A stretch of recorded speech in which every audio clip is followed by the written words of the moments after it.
Lockdown से पहले गीता के घर का नजारा कुछ ऐसा था कि रोहन ऑफिस जाता था और शिविन स्कूल। जिनके घर से जाने के बाद गीता काम खत्म करके बाकी समय आराम करती थी। लेकिन लॉकडाउन के बाद ऑफिस और स्कूल घर में ही खुल गए और इससे गीता का हाल वो तो आपको देखने में ही मजा आएगा। शिविन, ओ शिविन, महाराज उठने के लिए क्या 21 तोपों की सलामी लेंगे? अरे बिस्तर से बाहर निकल, ऑनलाइन क्लास स्टार्ट होने वाली है। अरे तुम भी हद करती हो, स्पीकर की तरह चिल्लाने की क्या जरूरत है? दिख नहीं रहा मेरी कॉन्फ्रेंस चल रही है। अब कैमरा और स्पीकर ऑन कर रहा हूँ, मुझे कोई शोर नहीं चाहिए। इस पर जैसे ही रोहन लैपटॉप का कैमरा और स्पीकर ऑन करता है तभी कुकर की सीटी बजती है। करा लो अब इसे चुप। लॉकडाउन नहीं हुआ, मेरी मौत का फरमान जारी हो गया। दोनों बाप बेटे ने नाक में दम किया हुआ है। ऐसा बोलकर गीता वहाँ से शिविन के कमरे में पहुँच जाती है, जहाँ शिविन अभी भी सो रहा होता है। ओ आलसी, अब अगर 5 मिनट में नहीं उठाना तो आज तेरा गेम और यूट्यूब कैंसिल। माँ की बात सुनकर शिविन बिना 1 मिनट गंवाए उठ खड़ा होता है। उठ गया, अभी नहाकर भी आता हूँ। ये नाटक कहीं और, मुंह पर गीला कपड़ा मार और पढ़ने बैठ। शिविन की ऑनलाइन क्लास स्टार्ट हो जाती है, जिस पर गीता उसे वहाँ बिठाकर रसोई में चली जाती है। थोड़ी देर में उसे कमरे से कुछ आवाज सुनाई देती है, जिसे सुनकर वो कमरे में वापस आती है। हाय राम, तुझे क्लास अटेंड करने के लिए बोला था, कैमरा ऑफ करके बिस्तर पर नाचने के लिए नहीं बोला था। मम्मी मुझे कुछ समझ नहीं आ रहा, आप बाद में पढ़ा देना ना, वैसे भी अटेंडेंस तो लगी गई है। हाँ हाँ बेटा, जरूर बन जा, तू अभी से हम सबका बाप बन जा। अरे नहीं मतलब कहाँ से लाते हो इतना दिमाग, और पढ़ाई करते हुए ये चला कहाँ जाता है? नाइस क्वेश्चन, दिमाग से पूछकर बता दूंगा।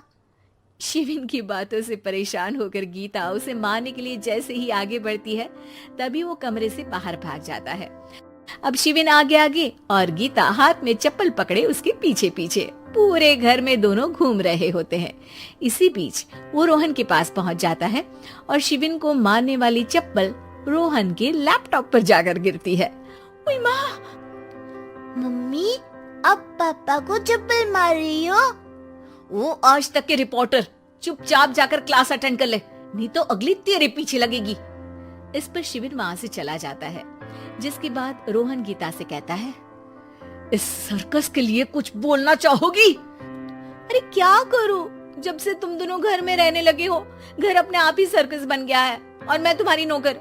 कभी बेटी को संभालो तो कभी बाप के नखरे उठाओ। इन्हीं सब उथल पुथल में दिन बीतते रहते हैं, जिसमें हर रोज घर के अंदर कुछ नया सियप्पा खड़ा मिलता है, जो ज्यादातर शिविन और रोहन के ऑनलाइन स्कूल और ऑफिस से रिलेटेड ही होता है। एक सुबह, शिविन चलो उठ, आज की क्लास जल्दी है। कैमरा ऑफ करके आप अटेंड कर लो।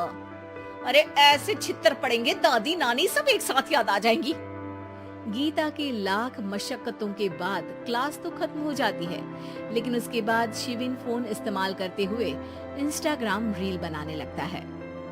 रसोड़े में कौन था? तुम थी, मैं थी, कौन था?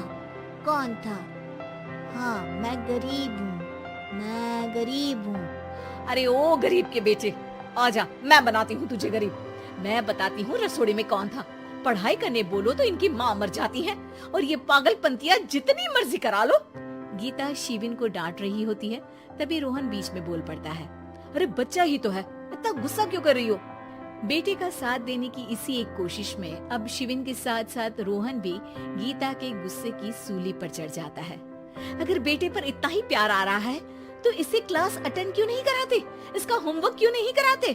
उस समय तो बहुत जल्दी मीटिंग आ जाती है, वो काम मैं करूं और यहाँ इस बेफिजूली की चीज में तरफदारी करके बन जाओ महान। हे भगवान, कोई तो इनके ऑफिस और स्कूल खुलवाओ, मैं इन्हें और घर में नहीं सह सकती। अरे कुछ और मांग लेती, क्योंकि तुम्हारी ये विश इस साल तो पूरी होने से रही, कोरोना। हाय नास बेटे ने जिंदगी ही बर्बाद कर दी। खाए कोई पचाए कोई, कल मुझे चुन चुन कर सबको मेरी बद्दुआ लगेगी। उन्होंने दुनिया का और इन बाप बेटे दोनों ने मेरा जीना मुश्किल कर दिया। गीता वहाँ से चली जाती है, जिसके बाद रोहन शिविन से कहता है, अरे तुम्हारी मम्मी इतनी भड़की हुई क्यों है? आपकी वजह से पूरा समय घर में रहते हो और उस पर कोई काम कराने की जगह बस ऑर्डर देते रहते हो। अच्छा बेटे, सारा इल्जाम मुझ पर? पूरा दिन तो वो तुम पर ही चिल्लाती है। हाँ, मतलब दोनों का 50-50 है, कुछ करना पड़ेगा। वो कहते ना, make the best out of worst. I have an idea. वैसे तुम्हारी माँ सही कहती है, बहुत जुबान चलाने लगे हो, कम बोला करो। अगली सुबह रोहन और शिवेन अपनी गलती को सुधारने के लिए गीता के उठने से पहले घर का आधा काम खत्म कर देते हैं, जिसे देखकर गीता खुश हो जाती है और फिर बाकी बचा काम वो तीनों मिलकर पूरा कर लेते हैं। जिसके बाद अब वो सब मिल बांट कर हर काम में एक दूसरे की मदद करते हुए लॉकडाउन का मजा लेने लगते हैं।